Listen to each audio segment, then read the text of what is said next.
할렐루야. 더위에 어떻게들 지내십니까? 우리 옆에 분들과 인사할까요?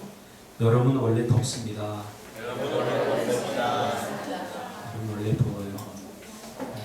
여름에 먹을 수 있는 과일 많이 드시고요. 겨울에 할 수 없는, 여름에만 할 수 있는 일 여러분 하시기 바랍니다. 겨울 돼서 여름 그리워하지 마시고 여름 원래 더운 겁니다. 그래도 오늘 자니까 서늘한 바람이 들어오더라고요. 이제 여름도 다 지나가고 있습니다. 오늘 이 말씀 중심에서 당신은 무엇을 걸고 예수를 믿는가? 당신은 무엇을 걸고 예수를 믿는가? 라는 제목으로 하나님 말씀 증거하겠습니다. 이 세상에서 가장 소중하고 중요한 게 있다면 바로 사람의 생명일 것입니다. 생명보다 중요한 게 여러분 어디 있습니까? 우리가 소중하다고 생각하고 중요하다고 생각하는 것들이 많이 있지만 다 가지처리를 다 해보세요. 이거 무엇 때문에 하는가? 그러면 그 맨 마지막에 남는 것이 자기가 정말 중요하게 여기는 거죠. 대부분의 사람들 그것이 생명이다 이렇게 말합니다. 또 여기에 이견을 제기하는 사람 없을 겁니다. 결국 생명을 잃으면 모든 것을 다 잃어버리기 때문에 생명보다 소중한 것은 없습니다. 그럼에도 불구하고 가끔 그 어떤 것이 소중한 생명을 그 어떤 것에 걸 수 있다면 그 어떤 것이 더 중요한 게 되는 거죠. 생명이 소중한데 그것에 생명을 걸어버리면 그것이 더 중요한 게 되어버리는 거죠. 예를 들면 내 가족이 정말 중요해. 그러면 내 생명을 내 가족의 행복을 위해서 걸어버리면 이 사람이 최고로 소중하고 중요하게 여기는 것은 자신의 생명이 아니라 자신의 가족이 되는 거죠. 또 내 자식, 내 생명이 너무나 소중한데 내 자식을 위하여 내 생명을 바칠 수 있다면 이 사람이 제일 중요하고 소중하게 여기는 것은 생명이 아니라 바로 그 아들이 되는 거죠. 또 내가 생명을 소중하게 여긴다고 생각하는데 생명보다 돈을 더 중요하게 여길 수도 있게 되는 거죠. 그런데 우리가 반드시 기억해야 할 것은 때로는 비진리인 것들에 가치를 부여하고 생명보다 중요하다고 주장하기도 한다는 사실이죠. 사실 생명을 걸 만한 것은 진리, 영원히 변하지 않는 것에 우리가 생명을 걸어야 됩니다. 그래야 후회함이 없는 삶을 살게 되는 겁니다. 성경에 의하면 그렇습니다. 그런데 어떤 사람들은 또 대부분의 사람들은 비진리에 생명을 걸어버리죠. 이 비진리는 시간과 환경에 따라 변하기 때문에 오늘 맞는 것이 내일 틀릴 수도 있어요. 상황에 따라 변하기 때문에. 그래서 이런 것들에 생명을 걸면 반드시 후회하는 삶을 살게 된다고 성경은 말해주고 있습니다. 우리가 어릴 적에 친구들 사이에 그런 약속을 가끔 합니다. 뭐에 대해서 이야기를 하면 너 그거 돈 100만 원 내고 약속할 수 있어? 이런 이야기를 합니다. 우리가 어릴 적에 아마 70, 80 세대들은 내기할 때 돈 100만 원 내기 하자. 이렇게 아마 한 번쯤은 다 해봤을 것입니다.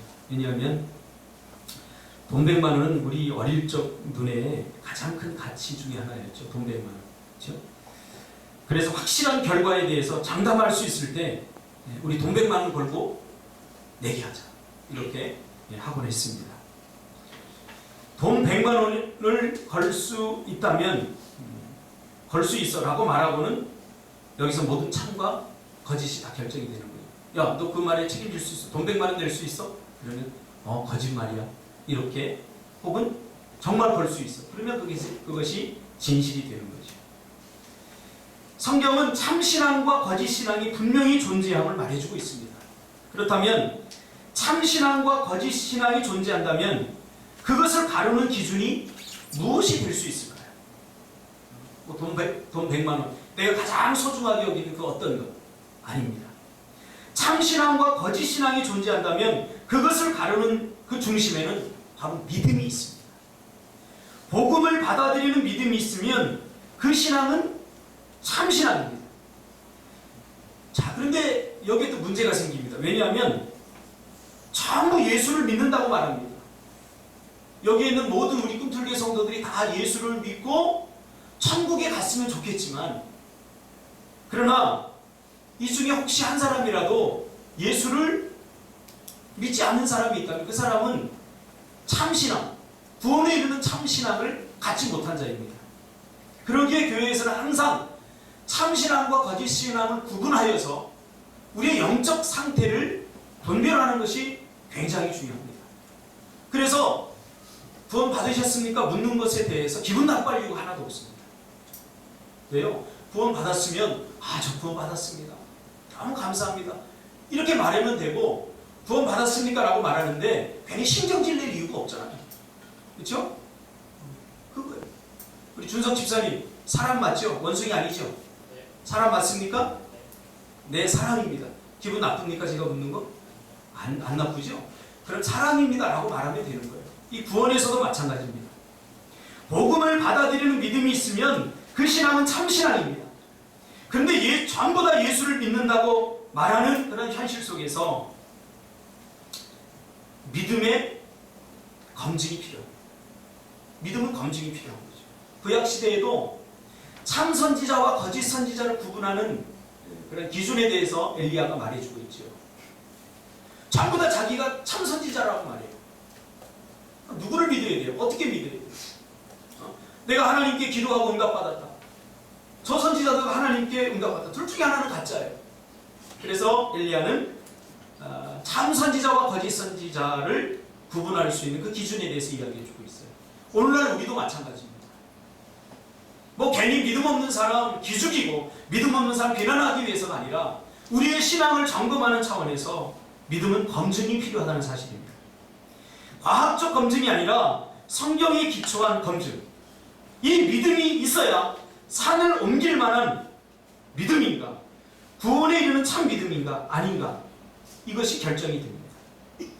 이 참 믿음은, 이 믿음을 소유한 사람은 세상을 넉넉히 이기는 그러한 힘을 발휘하면서 살게 되는 거죠. 이것은 솔로몬의 판결만큼이나 애매하고 헷갈리는 부분입니다. 심지어 자신조차도 어떤 때는 예수를 믿는 것 같다가도 어떤 때는 예수를 믿지 않는 것 같은 회의에 시달립니다. 제가 이번 주에 어떤 분과 이야기하면서 그분이 그런 고백을 합니다. 지금까지 내가 예수를 믿는다고 믿었는데, 평생을 믿은 거예요. 평생을 믿었는데 저한테 질문하길, 이게 가짜면 어떡하죠? 하나님이 정말 살아계시지 않으면 어떡하죠? 지금까지 내가 믿은 게 헛것이 될까봐 함부로 믿음을 떠날 수도 없다. 그렇게 말하기도 두렵다 하면서 제게 고백을 해왔어요.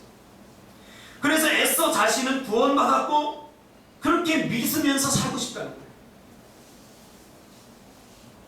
확신은 없는데 지금까지 자기가 교회 다녔기 때문에 지금에 와서 하나님이 없어 라고 말하기가 두렵다는 거예요.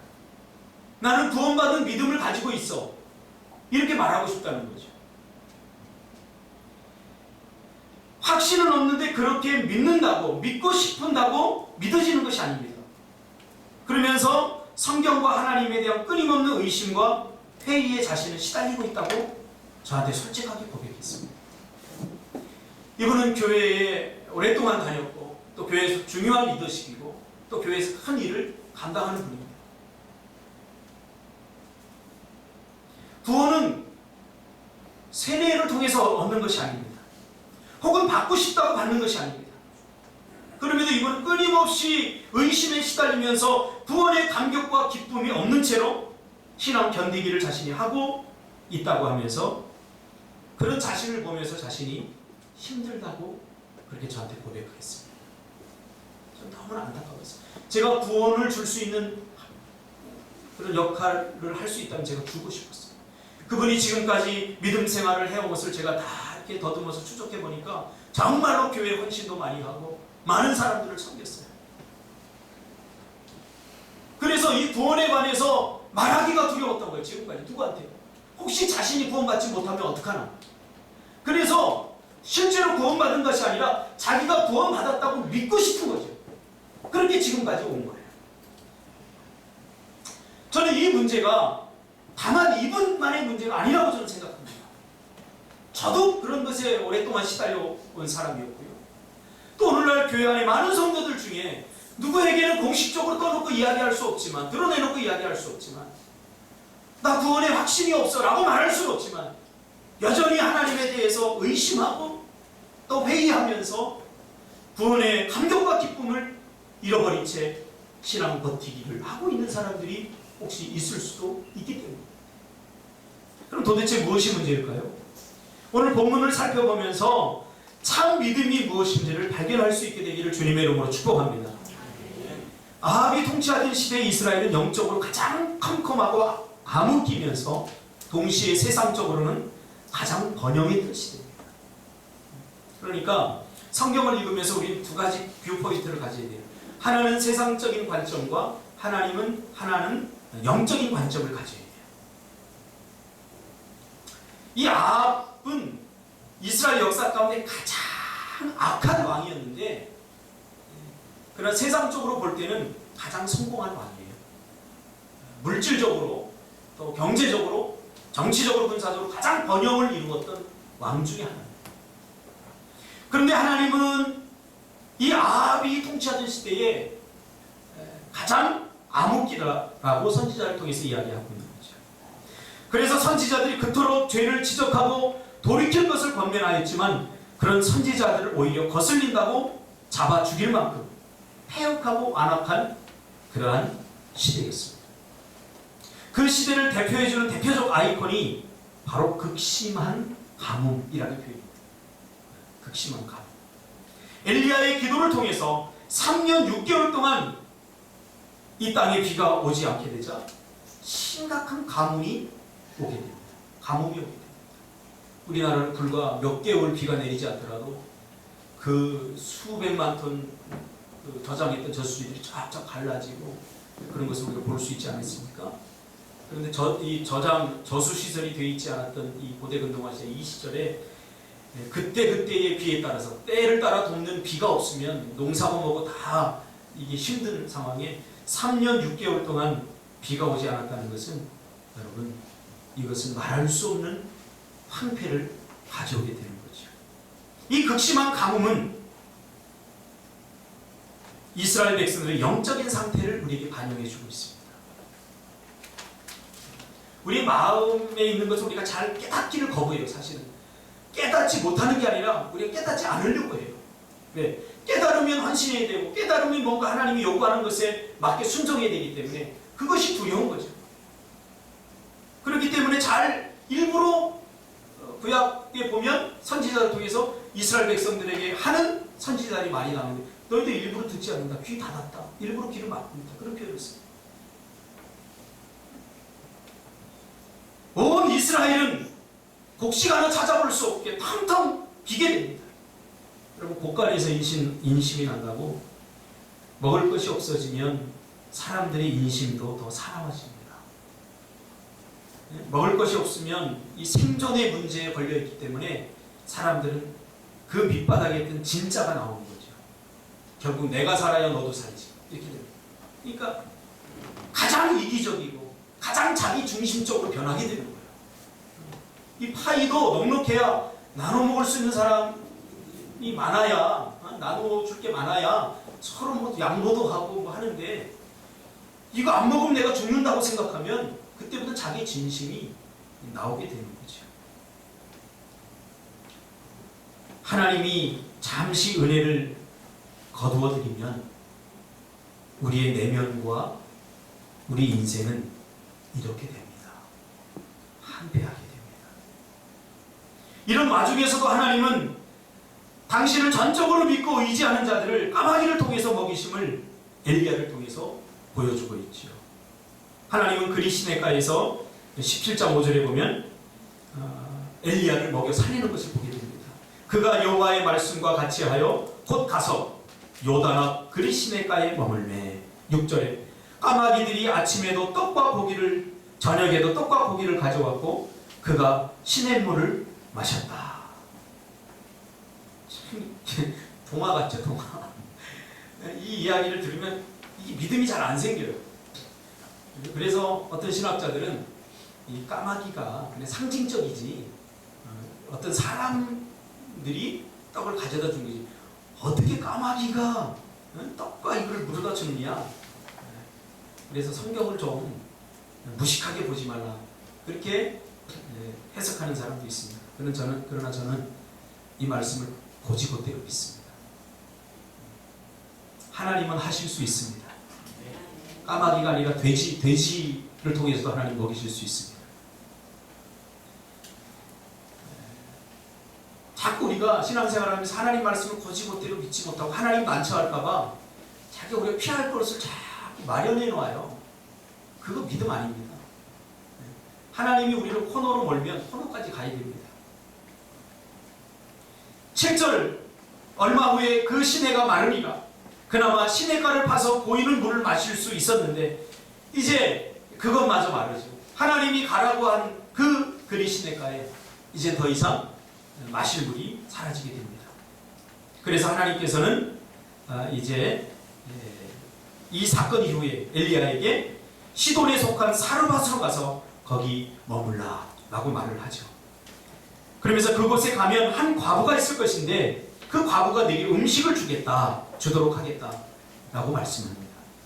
그런데 하나님의 이 명령, 이 말씀은요 굉장히 모순이 많은 요구입니다. 왜냐하면 이 고대 근동 아시아 지역에서 과부라고 하면 사회적으로 누군가의 도움이 없이는 절대 살 수 없는 존재이기에 성경에서도 고아와 과부를 돌보라고 했습니다. 왜 그렇게 하나님 말씀하신 줄 아세요? 이 고아와 과부는 자기들 스스로 살아갈 수 있는 사회적 인프라, 사회적 시스템이 전혀 없었어요. 누군가 돈을 주지 않으면, 누군가 먹을 것을 주지 않으면 이 사람들은 절대 살아갈 수 없는 그런 계층의 사람들이에요. 그래서 하나님은 특별히 그들에게, 이스라엘 백성들에게 그들을 돌보라고 그렇게 명령을 하신 겁니다. 계명으로 만들어 놓으신 거죠. 그런데 이러한 과부에게 사회적으로 가장 소외되고 누군가를 돕는 것이 불가능한 그런 환경에 있는 그런 과부에게 가서 도움을 받으라라고 지금 엘리야에게 말했다는 것은 이거는 아무리 생각해도 이해가 되지 않는 요구입니다. 이 과부는 도움을 받는 사람들이 도움을 줄 만한 환경에 있는 사람이 아니거든요. 뭔가 석연치 않습니다. 예를 들면 하나님께서 엘리야야 그것에 유력한 부자가 있는데 그를 통해서 내가 너를 먹이리라. 그러면 신뢰가 되지 않겠습니까? 뭔가 기뻐서 누구를 만날까 기대하면서 가겠는데 그렇지 않다는 거예요. 에이든 토저는 제가 요즘 아주 재미있게 읽는 아주 쉬운 책이 제가 주보에 소개해놨는데요. 신앙의 기초를 세워라. 이 신앙의 기초를 세워라라고 하는 책에서 에이든 토저는 우리가 한국에는 A.W. 토저다 이렇게 소개가 됐죠. 이 부분에 대해서 이렇게 고백합니다. 많은 그리스도인들이 기독교의 진리가 의미하는 것을 당황하지 않고 인정하기 위해서 자신의 생활을 조절하는 데 매우 능숙해집니다. 표면상으로는 하나님의 도우심을 구하지만 그의 도우심 없이 잘 살 수 있도록 능숙히 조절한다. 이렇게 말하면 좀 애매한데 이게 무슨 말이냐면 하나님의 말씀을 있는 그대로 믿고 순종하기보다는 그랬다가는 코너에 몰리기 십상이에요. 우리가 생각해보세요. 예수 믿지 않는 사람에게 하나님이 까마귀로도 먹이셔. 그러면 정호준 집사님 안 믿으면 어떡하겠습니까? 정말 먹이라고 해볼까? 내가 한강에 가 있을 테니까 하나님께 기도하면 정말 하나님 까마귀 보내주셔? 하지 않겠어요? 그렇죠? 베드로가 무리를 걷는다고 하니까 가짜야. 정말 무리를 건너 한번 해볼까? 그래서 실제로 70년 초에 그 이천석 목사님이 있던 그 기도원 그 앞에서 실제로 자기도 걷겠다고 무리를 걷다 죽은 사람이 실제로 있어요. 그러니까 말씀대로 우리가 믿었다가 코너에 몰리기 십상이에요. 그러니까 우리가 말씀대로 100% 믿기보다는 내가 조절할 수 있는 수준에서 믿게 되는 거죠. 지금 이걸 지적하고 있는 A.W. 토저. 하나님의 말씀을 전적으로 믿고 순종하기보다는, 말씀에 있는 그대로 믿고 순종하기보다는 합리적이고 과학적인 것만 믿는다는 거죠. 믿을 수 있는 것만. 그래야 누군가에게 설명하기도 쉽고, 내가 예수 믿는 것에 대해서 그래도 설명할 수 있잖아요. 설명할 수 있어요. 그런데 에이든 토전이 이렇게 말합니다. 거짓 신앙은 언제나 하나님께서 실패하시면 빠져나갈 길을 마련한다.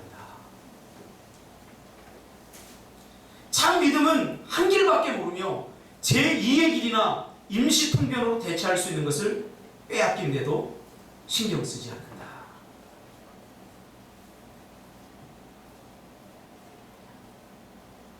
그러니까 궁지에 몰리는 데까지 우리는 가지 않는다는 거예요.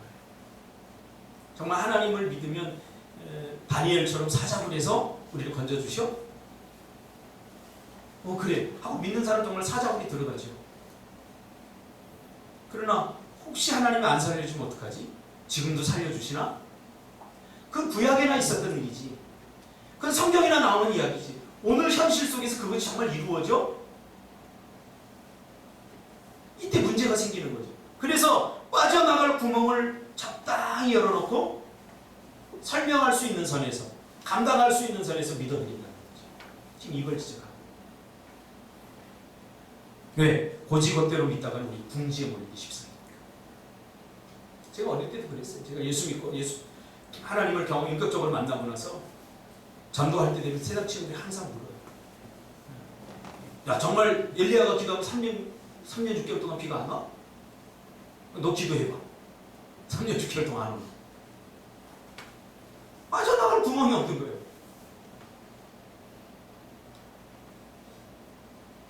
지금 엘리야에게 요구하시는 요구는 이와 같은 요구, 빠져나갈 구멍이 없는 거예요. 빠져나갈. 하나님의 나라는 이렇게 아무도 기대하지 않는 곳에서 시작이 됩니다. 엘리야가 사르밧으로 가서 성문에 이르게 됩니다. 이렇게 됐을 때 나뭇가지를 주는 한 과부를 만나게 되죠. 그리고는 자기가 지금 목이 너무나 마르니까 물을 달라고 말하고는 즉시 가는 그를 다시 불러 세웁니다. 야, 내가 목이 마르니까 나에게 물 한 잔 줘. 예, 알겠습니다. 하고 가는데 잠깐! 불러 세워놓고는 내가 배도 고프니까 떡 한 조각도 가져오라. 이렇게 말합니다. 원어를 제가 보니까요. 이거는 달라고 하는 사람의 겸손함이나 이런 게 전혀 없어요. 거의 명령조더라고요. 내가 지금 목마르니까 물 줘. 내가 지금 배고프니까 떡 한 조 네가 나에게 당연히 줘야 돼. 이런 어투로 말합니다. 만약 이 과부가 거절한다면 엘리야는 굶어 죽을 수도 있습니다. 그럼 우리가 보통 어떻게 됩니까? 겸손하게 내가 너무 배고프니까 내가 지금 굶어 죽게 생겼으니까 하고 겸손하게 요청해야 되지 않습니까? 근데 엘리야는 굉장히 당당하게 요구를 합니다. 마치 자기가 맡겨놓은 것 찾듯이 그렇게 당당하게 요구합니다. 여러분, 이런 당당함을 회복하시기를 주님의 이름으로 축복합니다. 우리가 기도할 때 구걸하지 마시고 세상 사람들한테도 구걸하지 마시고 기도하면 당당한 요구가 되는 거예요. 믿음이 있습니다. 지금 3년 6개월 동안의 극심한 가뭄으로 모든 것이 마르고 텅텅 비었고 사람들의 마음에 여유가 없습니다. 매우 이기적입니다. 사람들의 마음은 완고해져 있습니다. 12절에 보니까 이때 이 여인이 말을 합니다. 당신이 하나님 여호와께서 살아계심을 두고 맹세하노니 나는 떡이 없고 다만 통에 밀가루 한 웅큼과 병에 기름 조금뿐이라. 내가 나뭇가지를 주워다가 나와 내 아들을 위하여 음식을 만들어 먹고 그 후에 죽으리라. 무슨 말이에요?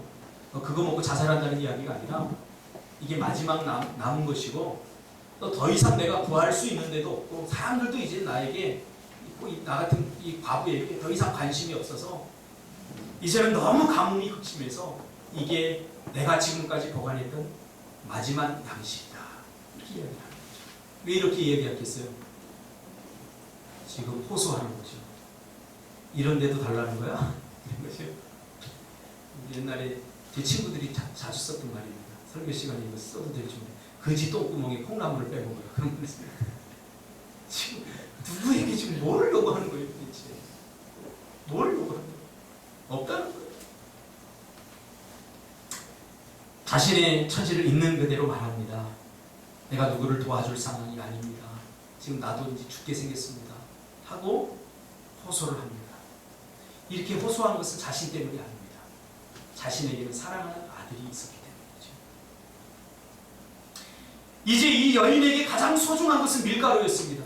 아니, 밀가루가 소중한 것은 그 밀가루를 먹고 우리 아들의 생명이 연장될 수 있었기 때문입니다. 그리고 자신의 생명이 연장될 수 있었기 때문에 이 밀가루가 소중했던 것입니다. 가진 자들에게는 하찮게 여기질지 모르지만 이 여인에게 밀가루 한 움큼, 이것은 그 여인의 전부입니다. 하나님은 때로는 거지 같으셔요. 아니, 부사들도 많은데 왜 하필이면 정말 그 마지막 그거밖에 없는 이 사르밧 과부에게 찾아가라고 하셨을까요? 얼마나 냉정합니까? 얼마나 자비가 없어 보입니까? 모든 사람은 자기가 가진 전부에 집착하게 되어 있습니다. 많아서 집착하는 게 아닙니다. 적으면 적을수록 더 집착하는 거예요. 가장 소중한 것, 더군다나 그가 가장 사랑하는 아들의 생명을 단 며칠만이라도 연장할 수 있는 절박한 상황에 놓여 있습니다. 어쩌면 자신의 생명보다 아들의 생명이 더 중요할 수 있습니다. 자신을 위해서 포기할 수 있어도 아들을 위해서는 포기해서는 안 되는 밀가루 한 줌이었습니다. 자기의 목숨도 중요하지만 이 여인에게 있어서 중요한 것은, 이 여인이 가장 소중하고 중요하게 여기는 것은 바로 아들이죠. 아들을 위해서 자신의 생명을 바칠 수 있어요. 그러나 그만큼 소중하고 중요한 아들까지 포기하면서 엘리야에게 이 떡 한 줌을 줘야 된다는 것은, 이것은 정말 고통스러운 일이 아니겠습니까? 저도 제가 가장 중요하게 여기는 것을 뭔가 이 설교를 준비하면서 한번 제가 생각해봤어요. 묵상해봤어요. 가지천 얘기를 하니까 결국 나도 내 생명이 굉장히 중요하다. 뭐 아프면 다 귀찮아요. 다 귀찮아요. 근데 이 생명을 내가 누구를 위해서 바칠 수 있나 곰곰이 꼽아보니까 집사람을 위해서 내가 사실 못 바칠 것 같아요. 할렐루야.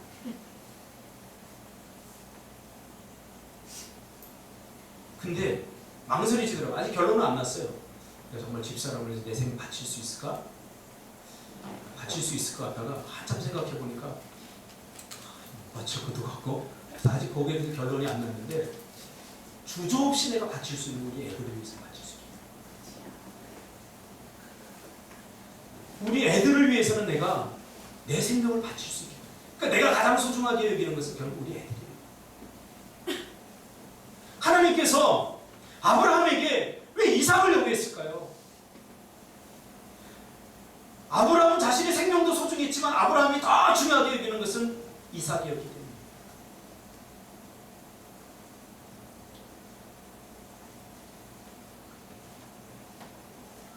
이때 야속하고 눈치 없는 엘리야는 그에게 다시 뻔뻔한 요구를 합니다. 이 엘리야를 보면 누가 떠올라요?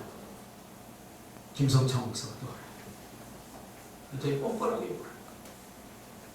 제 친구가 알잖아요. 김성창 목사. 되게 뻔뻔해요. 성도들이 11조 안 하면 전화해가지고 왜 11조 안 하냐고 계좌번호 불러줘갖고 11조 하게 만들고, 교회 안 나오면 찾아가갖고 왜 교회 안 나오냐고 못 살게 그래요. 뻔뻔해.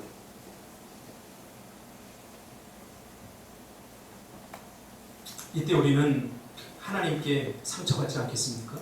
하나님, 돈 많은 사람도 많고 가진 사람도 많은데 정말 그지 똥공에 콩나물을 빼놓지 이거 하나님 요구하십니까? 그러자 모든 사정을 다 듣고도 엘리야는 모른 척 두려워 말라.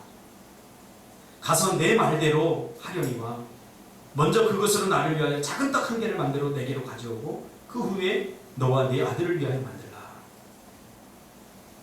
이 본문을만 보면 여기에 상처받는 사람들이 굉장히 많아요. 왜? 이것은 오늘날 우리 삶 속에 현실적으로 나타나는 거거든요. 한번 곰곰이 묵상해 보세요. 이게 엘리야 시대만 있는 게 아니라 오늘 우리에게도 하나님이 이렇게 요구하시잖아요. 또 목사가 가끔 요구하잖아요. 그러니까 이게 엘리야 시대만 있었던 일은 아니고요. 오늘도 마찬가지입니다.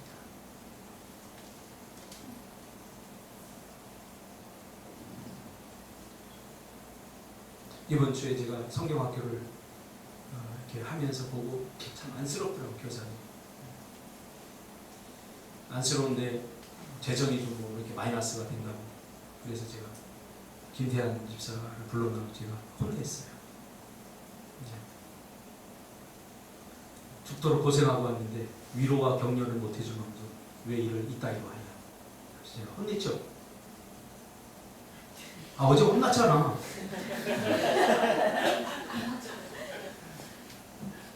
혼내니까 처음에는 기분이 나쁘다가 나중에는 당연히 내가 해야 되는구나 이렇게 생각했던 것 같더라고요. 그 혼내는 저도 가슴이 아파요. 다른 교회처럼 넉넉하게 재정을 다 대주고 성경학교 하는 것도 아니고 시간 쪼개고 가게문 닫고 이렇게 해서 그 하는데 정말 잘했죠. 정말 잘한 거죠. 누가 그렇게 하겠어요? 근데도 제대로 해야 돼요. 제가 아주 혼내게 혼냈어요. 예전에 제가 이 등신아 그런 이후에 두 번째로 이게 나올 뻔했어요. 이게 제가 제 인격이 있기 때문에 차마 이제 장가도 갈 건데 등신하는 못하고 이끝 하다가 내가 참았어요. 뻔뻔하죠 제가. 엘리야 같죠. 자비라고는 조금도 없는 정말 냉정한 하나님 가끔 저는 경험합니다. 왜냐하면 마태복음 10장 34절에 예수님께서 이 땅에 오신 목적을 내가 세상에 평화를 주러 온 줄 생각하지 말라. 화평이 아니요 검을 주러 왔노라.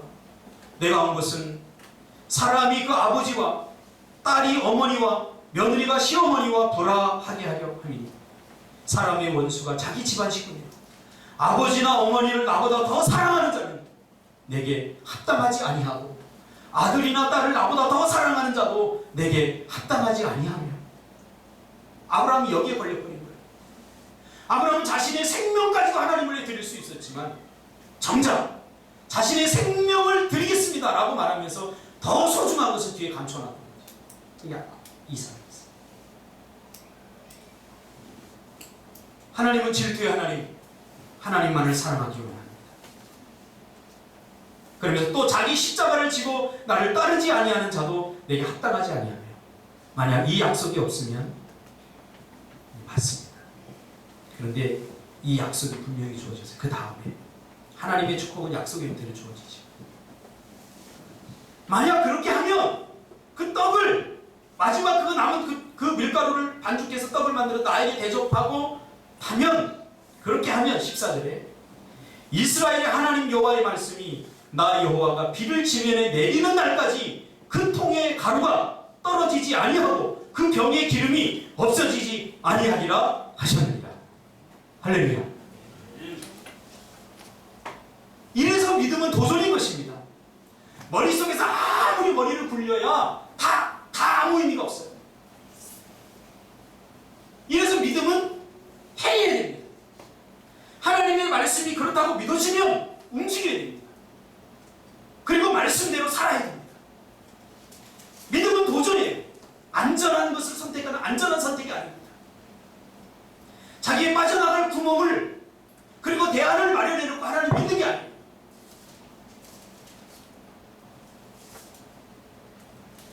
그럴 때 하나님 역사하는 거죠. 때론 자기의 가장 소중하게 여기는 것을 요구하시는 하나님께 드려야 돼요. 내가 가장 소중하게 여기는 것, 그것을 내려놔야 돼요. 15절에 그가 가서 엘리야의 말대로 하였더니 그와 엘리야와 그의 식구가 여러 날을 먹었으나 여호와께서 엘리야를 통하여 하신 말씀까지 통의 가루가 떨어지지 아니하고 병에 기름이 없어지지 아니하리라. 할렐루야. 엘리야의 말대로 했더니, 하나님의 말대로 했더니가 아닙니다. 하나님은 당신의 뜻을 깨달은 선지자 엘리야를 통해서 당신의 뜻을 나타내신 것입니다. 그래서 설교자가 굉장히 중요합니다. 제가 그랬잖아요. 저도 인격적으로 문제가 많은 사람이에요. 제가 말씀대로 100% 다 못 써요. 그럼에도 불구하고 여러분은 저를 무시하면 안 돼요. 저를 무시하면 제가 전하는 말씀의 권위를 여러분 무시하는 겁니다. 그래서 제가 항상 얘기해요. 저를 하나님처럼 그렇게 대접하는 게 아니라 적어도 말씀을 전하는 자로서만 존중해 주면 돼요. 저를 사랑해도 좀 부담스러워요. 그냥 그 정도로만 존중해 주면 이게 복이 되거든요. 제가 지금까지 보니까 이 영적인 문제는 이 말씀 전하는 목사와 이 갈등이 일어날 때 이게 참 심각해지더라고요. 제가 요즘 상담을 한 그분도 그런 얘기를 해요. 목사님의 말씀이 들리지 않아요. 그래서 제가 그 교회 홈페이지에 들어가서 목사님 설교 들어갔더니 너무 놀라서 너무 좋았어요. 복음을 전해. 자꾸 우리 교회 오려고 하길래 제가 막았어요. 저 상담 안 하겠습니다. 회복하세요. 신앙생활 하다 보면 문제가 있을 수 있습니다. 기도하는 사탄이 틈을 타서 괜히 애매한 목사님 또 흠잡을 수 있는 이렇게 됩니다. 말씀이 들리지 않으면 가뭄이 시작되는 거예요. 그랬더니 요즘 좀 회복이 됐어요.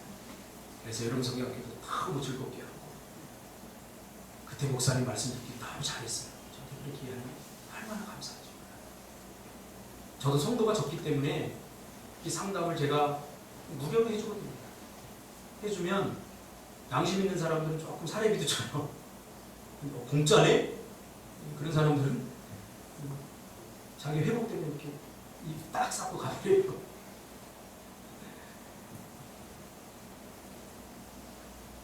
엘리야의 말대로 했더니 굉장히 중요한 말씀입니다. 하나님의 말씀대로 했더니 나는 하나님만 섬겨. 다 가짜입니다. 하나님은 누구를 통해서 일하십니까? 사람을 통해서 일하십니다. 선지자를 통해서 일하시고 듣게 하시고 보게 하시고 깨닫게 하시고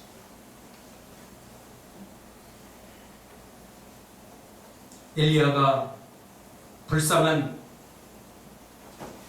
이 이방 여인 과부로부터 먹을 것을 받아 생존했다는 것은 그가 그리 시냇가에서 까마귀에 의해서 음식을 얻어 생존한 것만큼이나 위대한 기적입니다.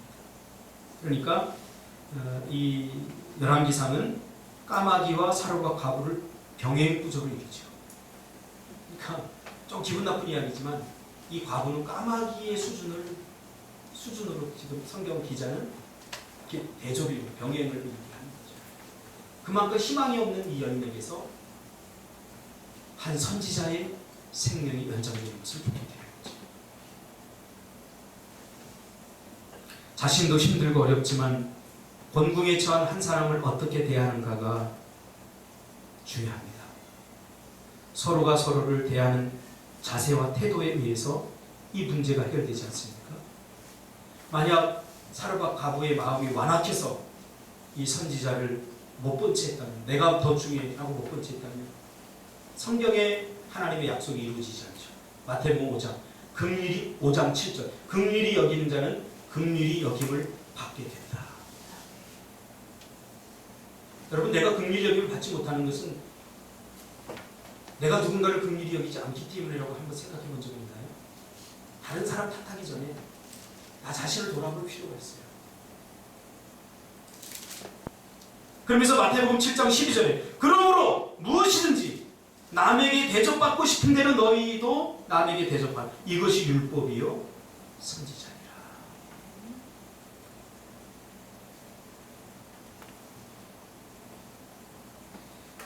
나누어줄 것이 많은 자, 하나님 나라는 나누어줄 것이 많은 자, 소유가 넉넉한 자가 부자가 아닙니다.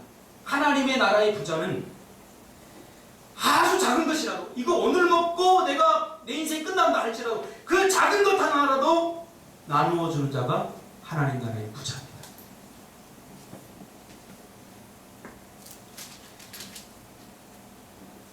정말 옷 하나 사입지 못하고 그런 청년들 중에 그런 친구가 하나 있어요. 정말 열심히 살았죠. 안타까워. 근데 어느 날 이 친구가 저한테 전화가 와서 목사님, 예린이가 대학 입학을 했는데 제가 도와주고 제가 조금 이렇게 돕겠습니다. 한 달에 5만 원씩을 이렇게 통장에 찍어주더라고요. 참 그게 제가 볼 때는 넉넉한 애들도 많아요. 뭐 그렇게 넉넉한 애들 충분하네. 그런데 이 아이는 절대 못 알아요. 내가 보면 자기 옷도 못 사요. 그런 애인데 그거 찍힐 때마다 제 가슴이 너무 아팠어요. 안타까우면 기도밖에 해줄 게 없죠. 근데 부자예요, 이런 사람이 부자예요. 하나님 나라는 소유가 넉넉한 자, 나누어줄 것이 많은 자, 이 자가 부자가 아니에요. 착각하지 마세요. 하나님 나라의 부자는 요만한 것 하나 갖고 있더라도 그것을 나누는 자가 부자인 거죠. 지금 이 여인이 정말 그 작은 것 하나 그걸 나누었더니 어떻게 돼요? 마르지 아니하는 복을 하나님 주시잖아요. 떡반죽 그릇이 없어지지 아니하고 그 포도주가 끊어지지 않는 복을 하나님께 주시잖아요. 제가 그래서 이 친구를 기도할 때마다 제가 이 엘리야 사르밧 과부를 생각하면서 하나님 이 아이에게 마르지 않은 복을 허락해 주십시오. 떡반죽 그릇이 마르지 않게 하시고 포도주 틀이 마르지 않게 해주십시오. 그렇게 될 줄 믿습니다. 저는 하나님의 말씀을 믿어요.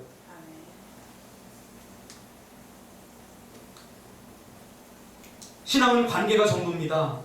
생명을 줄 수 없을 만큼 가난하고 빈궁한 여인의 믿음과 그에 따른 행동, 순종을 통해서 생명을 누리게 되는 거죠. 여러분, 이것이 복음 아닌가요?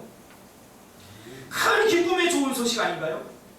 여기서 우리 복음이란 인생의 그 어떤 상황도 절망하지 않는다는 것을 의미하고 어떠한 일이라도 발생할 수 있고 우리가 살다 보면 정말로 돕고 싶으나 누군가를 도와주고 싶고 하지만 정말 하나 도울 수 없는 그런 처지에 있을 수도 있습니다. 도저히 기대하지 않았던, 도저히 기대할 수 없던 사람으로부터 생명의 도움이 온다는 것을 의미합니다. 이것이 복음입니다. 이렇게 하나님은 우리의 삶의 문제, 무엇을 먹을까, 무엇을 마실까, 이것이 있어야 할 줄 다 아십니다. 하나님의 약속인 성경을 나의 삶의 최고의 가치로 두고 계속 도전하며 그것을 삶으로 드러내면서 사는 것이 참 믿음 있는 자의 삶인 것이요. 이렇게 해야 되는데 나는 못해. 이건 믿음이 아니고 믿음도 아니고 아무것도 아니에요. 정말 나눌 것이 없다고요? 정말 시간이 없다고요? 아니, 저는 지금도 잊지 못하는 그 권사님 한 분 있습니다. 이분 정말 여자분인데 막노동을 하는 분이에요. 방수 하는 그 작업을 하는 거예요. 막 10시, 11시까지 막 밤에까지 일해요. 그리고 새벽에도 나와요. 저한테 오늘 부탁합니다. 제가 전도사님, 제가 새벽 기도를 꼭 하고 싶은데 다른 사람들한테 말하기 좀 미안해서요. 차량 운행을 좀 해주세요. 그래서 목사님께 말씀드릴 때 해주라고 했어요. 제가 연수도까지 차량 운행을 해줬어요. 새벽에 와서요. 주무셔서 거의 기도 못하시요.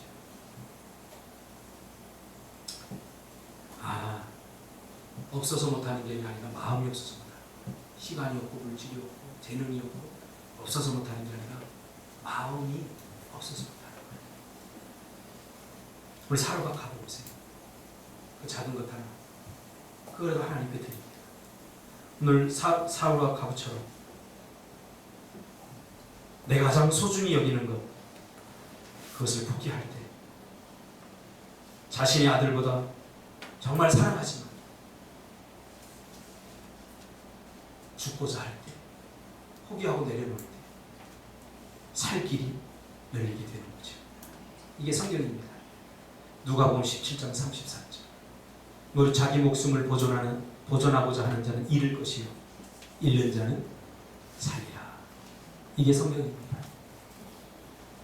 마태복음 16장 24절 25절. 이에 예수께서 제자들에게 이르시되 누구든지 나를 따라오려거든 자기를 부인하고 자기 십자가를 지고 나를 따를 것이니라. 누구든지 제 목숨을 구원하고자 하면 잃을 것이요 누구든지 나를 위하여 제 목숨을 잃으면 찾으리라. 할렐루야. 여기까지가 1막이 끝납니다. 2막은 다음 주 하도록 그렇게 하겠습니다. 왜냐하면 길어지기 때문에.